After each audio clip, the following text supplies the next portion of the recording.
नमस्कार बंधुरा पूर्णिमा मुम्बई लाइफस्टाइले सबाइके स्वागत। एकटू आगेई बरमाशाई फोन करलो, बोलो जे ताड़ाताड़ी करे झटपट करे रेडी हये नीचे नेमे चले आसो, बिल्डिंगेर सामने चले आसो। आमी बोललाम केन?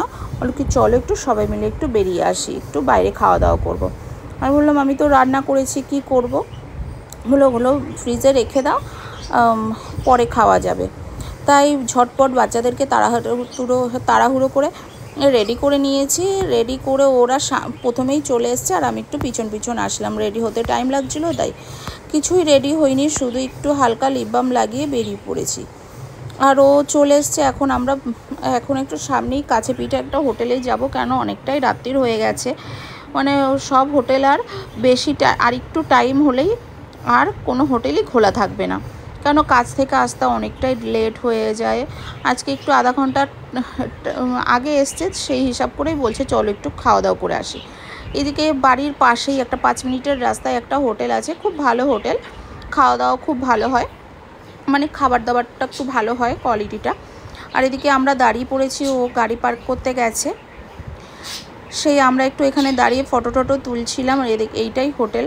এখন ও আসলে সবাই মিলে একসঙ্গে ভিতরে ঢুকবো। বেশি দূর না, বাড়ি থেকে 5 মিনিটের রাস্তা। এখন ও চলে এসছে, ও বাচ্চাদেরকে নিয়ে আগে আগে যাচ্ছে, আমিও পিছন পিছন যাচ্ছি। ভিতরে এসে বসে পড়েছি, কেন অনেকটা টাইম হয়ে গেছে। কোন ঝটপট করে অর্ডার দিতে হবে, ও অর্ডার দিয়ে দিতে হবে। মামামকে জিজ্ঞাসা করলাম তুমি কি খাবে? বললো যে আমি চিকেন ললিপপ খাবো, আর কিছু খাবো না। আর এদিকে বাবান একটু মশলা পাঁপড়টা ভালো খায়, সেই হিসাব করে একটু মশলা পাঁপড় ওর অর্ডার করে দিলাম। আর এদিকে বাবান বলছে থামস আপ খাবো। আমরা একটু সবাই মিলে খাবারের সাথে থামস আপ নিলাম। ওরও বললো আমি একটু রেডবুল খাই, তাই একটু ও রেডবুল নিয়ে নিয়েছে। সবাই মিলে একসঙ্গে জমিয়ে খাওয়া দাওয়া করছি। আর এদিকে বাবান বললো একটু চাকলি খাবো, ও সেই হিসাব করে ওই জিনিসটা সামনে দেখেছে, সেটা বললো আমি এটা খাবো। সেই ওই বাবান একটু ওই চাকলিটা খাচ্ছে সস দিয়ে ভরিয়ে ভরিয়ে। আর একটু তন্দুরি রুটি অর্ডার করা হয়েছে, ললিপপ, তন্দুরি রুটি আর আন্ডার রাইস। এই হলো আজকের খাওয়া দাওয়া কমপ্লিট হয়ে গেছে। এখন বেরিয়ে পড়লাম, বেশিটা মানে অনেকটাই টাইম হয়ে গেছে রাত্রে এর মধ্যে। তারপরে এখন অপেক্ষা করছি, ও গাড়ি আনতে গেছে, গাড়িতে আসলেই।